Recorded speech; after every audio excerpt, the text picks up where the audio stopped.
Okay, hello everybody. Thank you very much for joining us today. It's our meet and greet to our upcoming kids yoga and mindfulness teacher training, which starts next weekend, coming up on January 22nd.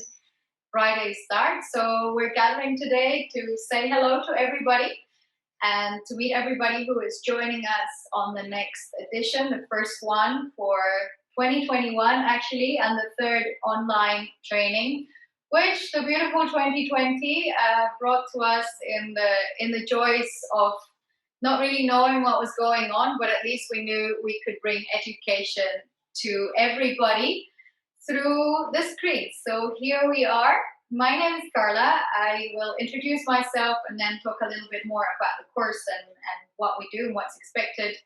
I've trained in Hatha Yoga first, that's the original, and then I've trained in kids yoga and special needs yoga a long time ago. And I've also worked in education. I'm a postgraduate student from the University of London in secondary education. So that really is where I started, and that really is where I started teaching yoga to teenagers. And then a friend of mine in London, where I was based for many years of my life and career, opened up a nursery in southeast London, and it was bilingual French English. So she came up with a brilliant idea of having kids introduced to yoga from the age of 2.5. And I was her best candidate. I was not very sure at the time because I didn't have any experience whatsoever with such a young age. And all my experience in education and in yoga with younger ones was in the secondary sector. So I went from teaching 16, 17 into 18-year-olds to teaching 2.5 to 3.5-year-olds. I was well backed up. It was an experience. There was a lot of learning, and the absolute best part is that the kids really did enjoy it. So this was in French. It was a French class that I had to adapt, and it became very creative. It got me to singing, which I hadn't done in a long time, especially not with that age group. And it got me to understand how fond children are already from that age of movement. So their sun salutations became a song, and it was adapted to kids. So it was tailored to a level that a 2.5-year-old could not take on from the first session, but eventually learn and perform and master. So it took about a good 4 to 6 classes for the kids to learn a sun salutation, and then learning through movement and learning with music and learning the lyrics to the sun salutation song together with the movement was something extremely beneficial for the kids. So that sparked up my interest in further exploring yoga for children. Later on moved to the Middle East, where yoga for children did not exist. When I first came to Dubai, yoga was pretty much non-existent. There were a few classes, there were very few teachers, and that was all adult-based. When I moved to education over here, it was first of all a primary school, and that's where I started yoga for kids. And it was completely unheard of. It was something that some people were interested in, and it was still something that a lot of people were a bit kind of reluctant to even try out and explore. So that was quite an interesting experience as well. Later on, I went back to secondary education, and I think a couple of years had passed since. So Dubai was a lot more open. Dubai is a very fast-paced and fast-changing environment, and the yoga community opened up. The yoga world kind of really, let's say, exploded, and we ignited yoga for teenagers in secondary. I started doing mindfulness sessions with the kids before mindfulness was even such a big thing. I don't think it was very popular at the time, but it did really help with exam classes. again, because of the whole idea of centering and grounding and finding some techniques to manage stress and to help focus. So for the secondary students, that was a very valuable tool. And later on, I moved on and forward in my career, and we started launching kids yoga teacher trainings in Dubai, because one of my mentors said, well, if you don't do it, it's going to be really, really hard, Carla, to get it, out there to the level that it deserves. So you have to get more teachers training kids yoga and mindfulness to spread the love and the powers and the beauty of yoga in the classroom and outside of the classroom. So we've started doing trainings over here about 3 years back.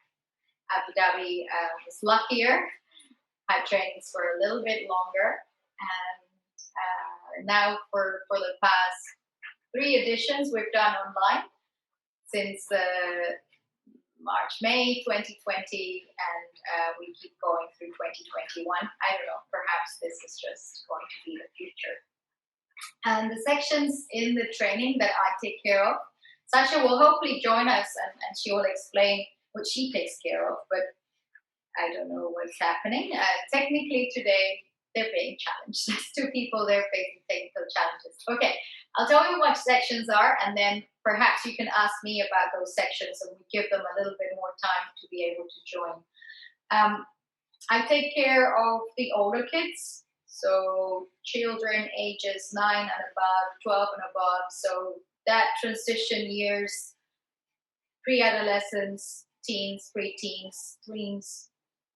We give them different names and labels. So all the transition years are somehow, we can say, my areas of expertise. I take care of special needs. That is an area of yoga that I brought over to Dubai. And again, in the beginning, it was very much, I'm not going to say frowned upon, but it was unheard of. And it did carry a little bit of a stigma. Then education changed. The policies were changed. If you're aware, if you're not aware, there was no inclusion in Emirates schools. 3 years back, I think, 2 or 3 years back, they did introduce inclusion. So that means a lot of children with a different range, different scope of abilities, whichever that may be, were allowed into mainstream schools. So, of course, in being out and yoga being a very valuable tool for them to get stronger, to improve their coordination, to improve their attention and focus, even to improve their writing skills, became something that was a lot more spoken about and further practiced on by many of us. So that was all good, big plus, and that makes me very proud and happy. And I also take care of the technical part of the course. So any technical issues, any questions that you might still not be, fully aware of when it comes to Zoom, or how to complete sessions, how to access videos on YouTube, links, etc. Those questions normally all come to me. Okay, there's less and less, to be entirely honest. The first training had a lot of questions because it was new to everybody. I also had to learn to do integration from application to application. But hey, it's all part of the process, and we're here to learn, and we're here to further develop ourselves as professionals. People that we train normally in the course are from all walks of life. We have parents, we have teachers, we have educators, we have child psychologists, therapists, a bit of a mix. Like, I am an educator, I'm also a trainer, and I'm also a yoga trainer. So eventually it kind of, all comes together and wraps around the fact that we all grow and evolve and top up our skills in different areas as life goes on and as trends change, and we have the need to actually explore more into our mindfulness, into our awareness, into our emotions, into our feelings. These things were not really discussed as openly 20 odd years ago. So that's kind of all changed for the better. I mean, yoga was there, meditation was there, certainly. But yoga for kids was there, but nowhere as big, certainly not in education, I wish. I was one of the first to introduce yoga in education as a pilot in a central London school a long time ago, and that happened by coincidence. So it was a good one, by the way. That's pretty much all input on my end. I am going to ask you if you have any questions to remain with the cameras off as you wish, but to unmute your microphone so I could actually hear you. Or else you can also type up, there's a chat. You can type up your questions in the chat and I'll just reply right away. So Q&A time. We have, I think we have Soline joining us. Hi, Soline.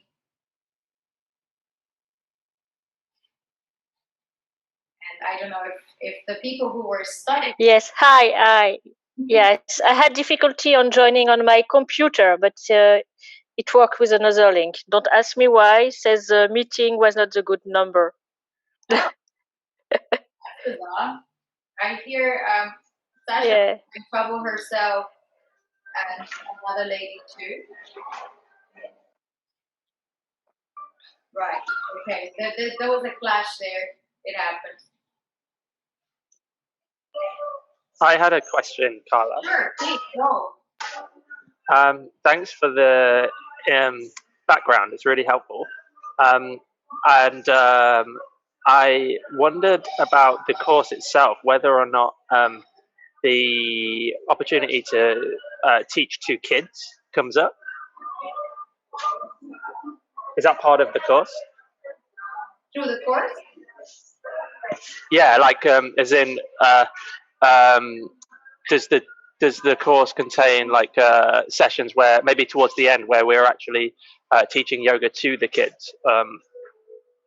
Yes, but we cannot provide you with the kids. So okay. This is my child. I cannot send her over to you. Only through cyberspace. So options are, we're very resourceful here because we have such a powerful thing called the internet and a fantastic tool called Zoom. All right, options are that you practice with children who are within your reach, within your community, within your neighborhood, your own kids, your friends. I don't have a barrier there, an option, a limit. There's no boundary. Or else, so I'm going to reveal here and disclose, I don't have my own kids. Okay, other than the first child. But I get to teach a lot. I have everybody else's. Okay, how do I teach kids, and how many of you throughout the training teach kids online? All right. So what I do is I connect with kids that I teach regularly, but in the case of you being students, I would recommend that you connect with people who have children and would like to try children's yoga online. For very little ones, if the opportunity is not there for you to teach them in person. For very little ones, there is a sample video actually, once you join the course. Children up to 5, it's very hard to keep them on task. It's very hard to keep them focused through a screen because you're doing whichever pose you're doing in the class or whichever song, and they watch. They have a tendency to watch because they think you're performing for them. It's not expected that they will join and do the poses. So I always recommend there is an adult, and you teach, and the adult is there in the same room with the child or the children just to keep them going, to help them out with maybe a bit more of a challenging pose, or mostly mainly to just help them out with the fact that we do the same pose. So if it's a down dog or a rainbow or a mermaid or whichever bunny, whichever pose it is you're doing with the kids, that they're expected to do it. Okay, and that is how the majority of people actually submit their the final exam. It's the practice. So throughout the course, I always encourage everybody to practice because it is a practical course. So you have to put what you learn into practice. The sooner the better if you have the opportunity. But of course, sometimes the reality is that you're going to have to do it online. So just that tip for little ones to have an adult, anybody can do it, or an older sibling to help them. For children 6, 7 and above, they're fine on their own. That's how you learn to teach yoga these days. And it's for very modern yogis, from the cave to the internet.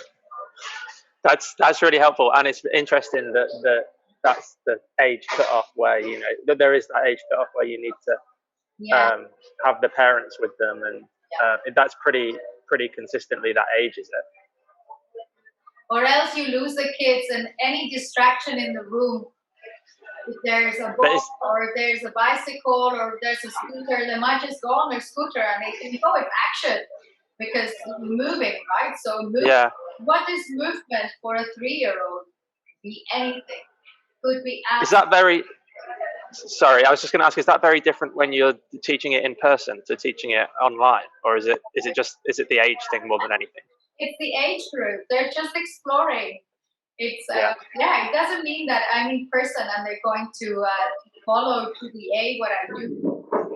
Not necessarily. Sometimes you have to have a little bit of flexibility there and be able to change your plan. And there's always a little bit of what I call room for negotiation. And I always say we mustn't forget, we must always take into account that the little ones are kept in rooms for a very long period of time. So any opportunity depends on the nature of the child as well, their energy body. Some kids are naturally calmer, some kids are naturally more active. They need to burn that energy off. So then if you give them a room with mats on the floor and space, they're going to start running around the room. That's only normal because they've been sitting on the floor on carpets and being told, like, stay there, sit and listen, do this, do that. That the opportunity to actually change their position and reignite their body with power and energy is just going to be there for them in a yoga room. We normally use like a gym in schools or something like that, or nurseries, or an outdoor area. So that's what they do, and that's fine. I have to allow the kids. I cannot force the kids. I never recommend that you force the kids to do a certain movement or not to do a certain other movement, because it is a movement class. And if I ask you now, each and every one of you, do your favorite pose, it's going to be completely different for everybody because everybody is different.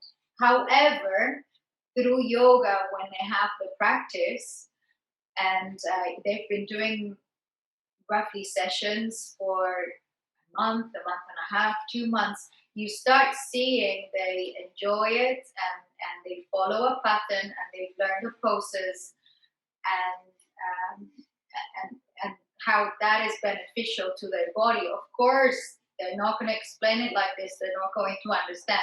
But you as an educator see the effect. You see the impact.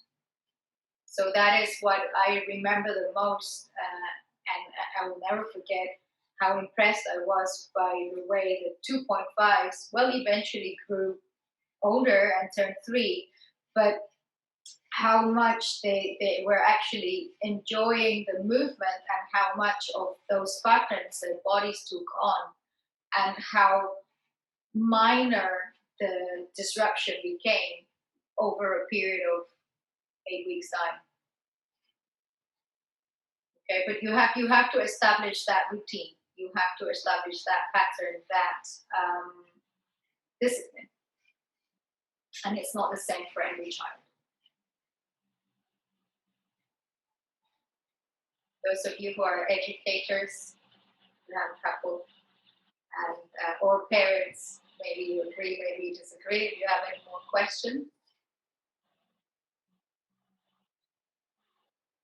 I think Sasha. I've got a question. Sure. How challenging are the poses that you recommend for children? Not necessarily from the technical side, but flexibility. Because, for example, my 3-year-old's downward dog is a lot better than mine because she's flexible. And I'm kind of working on it. So is that? I know obviously it'd be better if I could do them all, but is there a massive disadvantage to not being as good in the poses as perhaps the child might be? No, I wouldn't say there's a disadvantage. Of course, you will improve with the practice. Everybody has limitations, and everybody has a body, but a different body structure per se. The fact that the children are better than you, or that some students are better than you, let's say as a teacher, shouldn't be a frustration. It should be the right opposite. And anyhow, the more you practice, the better you will get at it.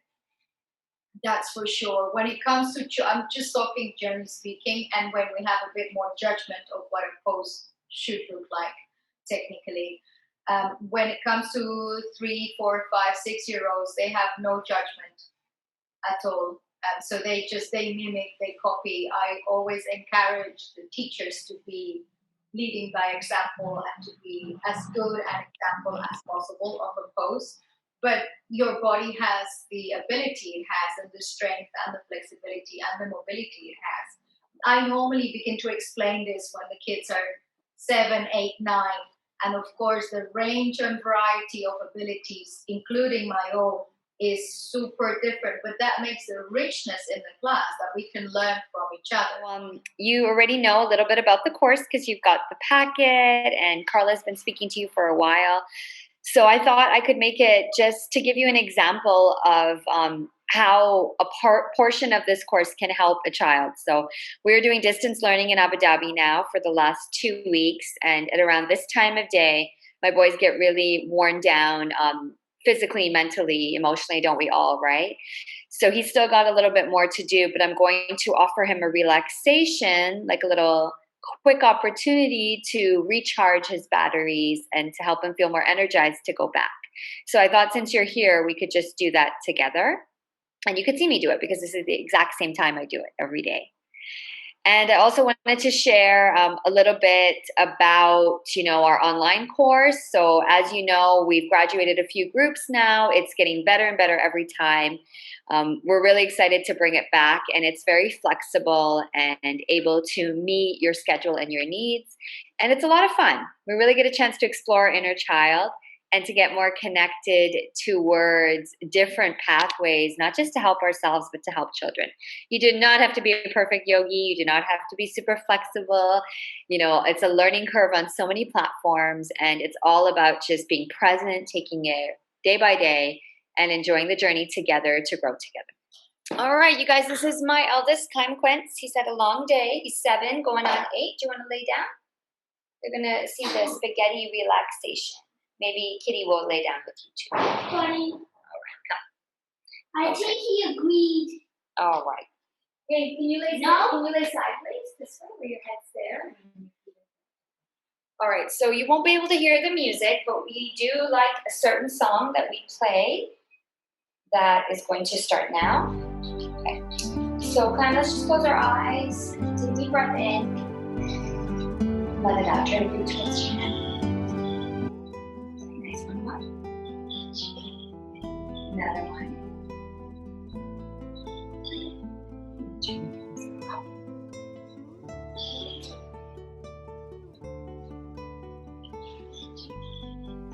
Now we're going to cook you. You're all a stiff noodle. We're going to loosen you up.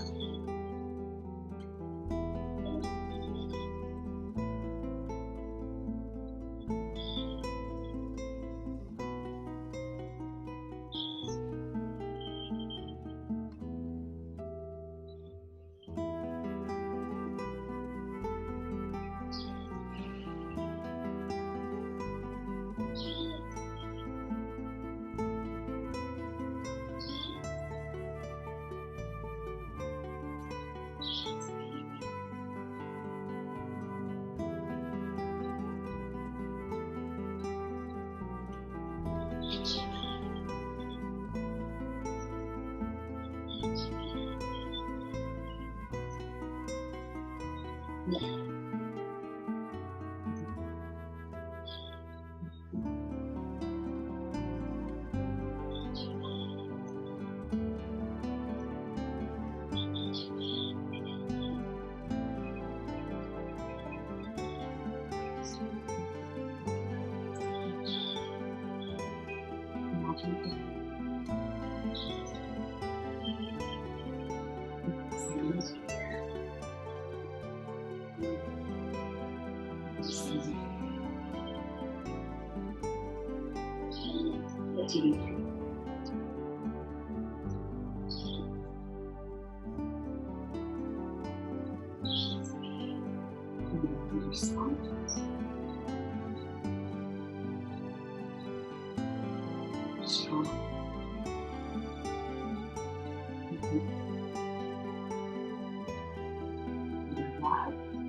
are important.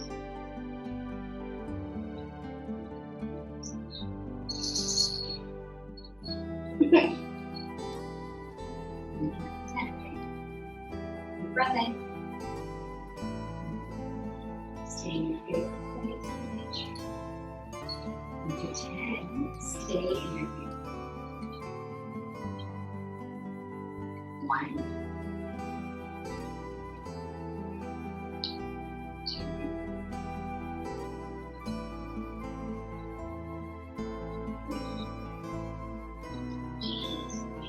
4,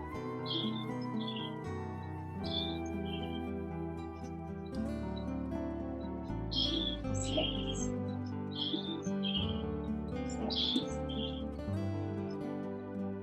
8, 9,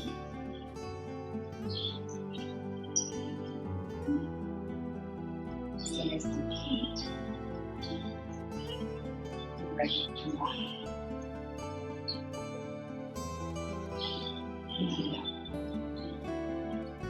One more.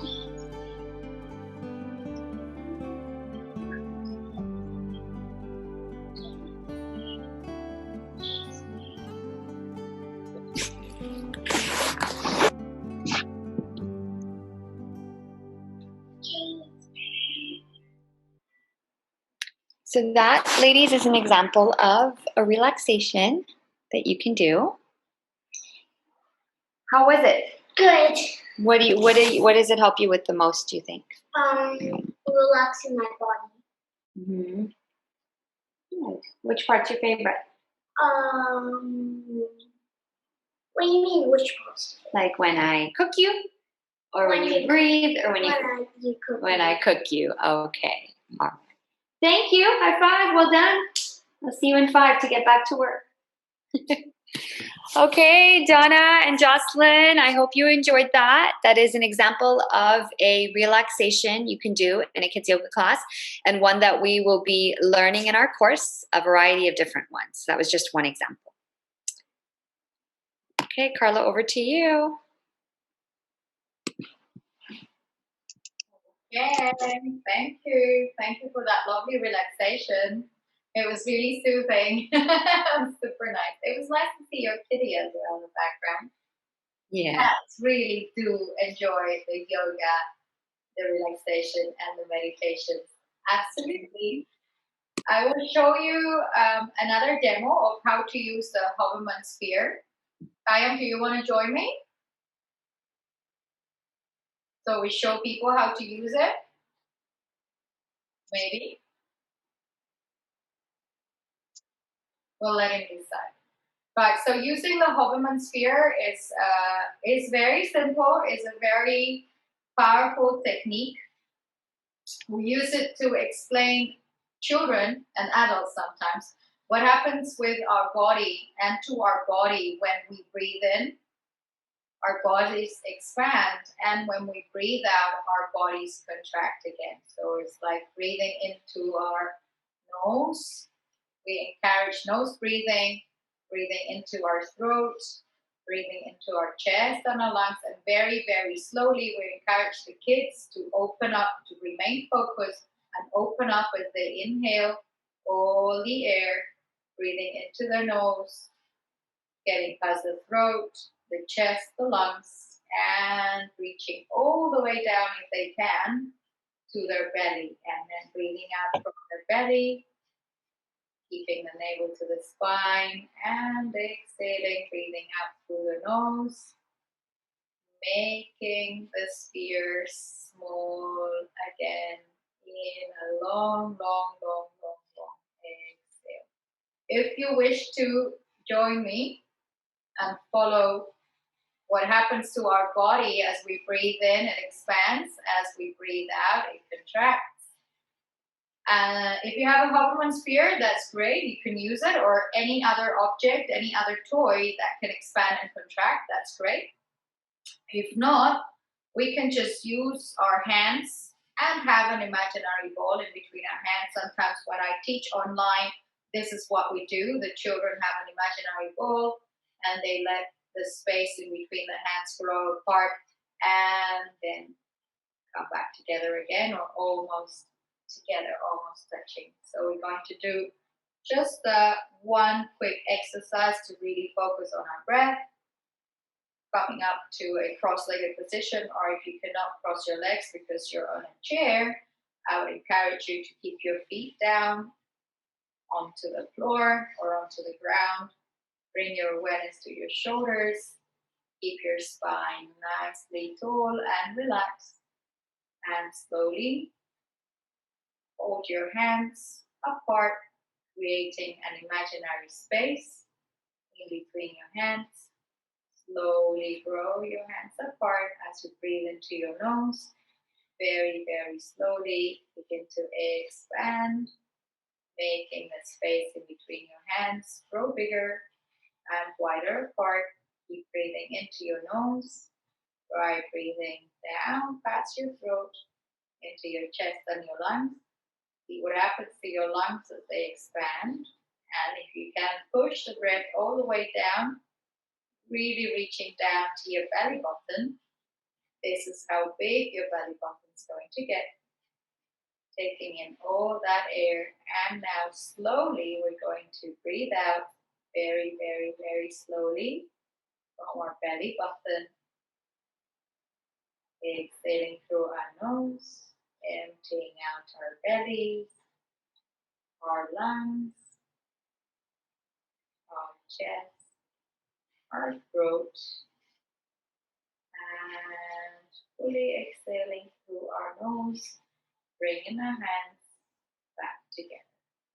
So this is a very powerful exercise, especially if the children are a little unsettled. Like Sasha said, too many changes for children these days. They go back in school, they don't. They do homeschooling, they go back in the classroom, they miss their friends, they can't go out, they can't play, they can't do activities. Even Christmas was cancelled in many parts of the world. So it's just been like a complete roller coaster. Exercises like this one are very, very easy to do, very accessible. And again, you don't even need to have the specific Hoverman sphere. You can just use the children's hands for concentration as opposed to an object.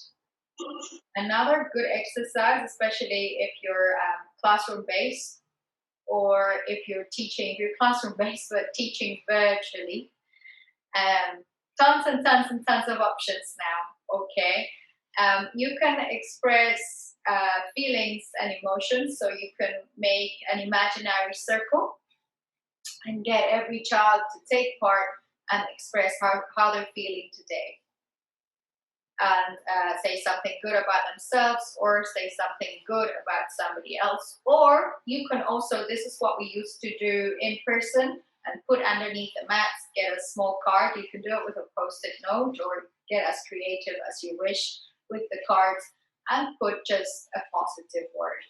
So if they're not having a very good day, or if they're having a very good day, they can just open up the mats. Normally you put it here underneath the mats, open up the mats, and see what what the card is a little bit of a mystery and a surprise. See what the card says and pass it on or change it. You can turn that into games easily, and that's a good starter to a kids yoga class, or it's a good mindfulness exercise for those of you classroom-based. Also, online it's possible to set up, instead of having the cards, you can physically have the cards and you can show them, but then it's just going to have to be a verbal interaction. Okay. Yeah, that's 3 things that we can recommend for breathing, relaxation, and encouraging positivity in our children's development through yoga and mindfulness. Do we have any more questions this afternoon before we go?